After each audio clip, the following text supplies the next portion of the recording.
Hello viewers, মজাদার একটা সবজি রান্না করব। কিছু সবজি আমি ভাপিয়ে নিয়েছি।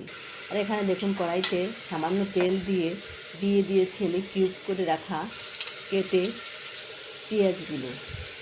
পেঁয়াজগুলো ভালো করে একটু কষিয়ে আমি এরপরে আগে থেকে যে মাংসগুলো ধুয়ে পরিষ্কার করে রেখেছিলাম মাংসগুলো দিয়ে দেবো। আর দেবো সামান্য লবণ দিয়ে কিছুটা সময় আস্তে আস্তে সুন্দর করে মাংসটাকে কিন্তু আমি কষিয়ে নেব। এত মজার একটা সবজি আমাকে বাসায় এসে শিখিয়ে গিয়েছে, কারণ আমার মামা শ্বশুর ওখানে চাকরি করতো ঢাকা শহরের পিএনটাই চাইনিজে।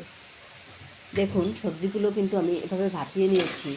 লাউ, পেঁপে আর গাজর আর কিছু বটবটিও নিয়েছি, সেটা আলাদা করে ভাপিয়ে নিয়েছি। একই সঙ্গে দিলে বটবটিটা বেশি নরম হয়ে যাবে। মজার একটা সবজি। এখন কিছুটা সময় আমি একটু নেড়ে চেড়ে নেবো, তারপরে দিয়ে দেবো বটবটিগুলো। এত মজা হয় সবজিটা, আমার ছেলেটা খুবই পছন্দ করে। এখন আমি কিছুটা সময় নেড়ে চেড়ে এরপরে আমি দিয়ে দেবো সামান্য জল।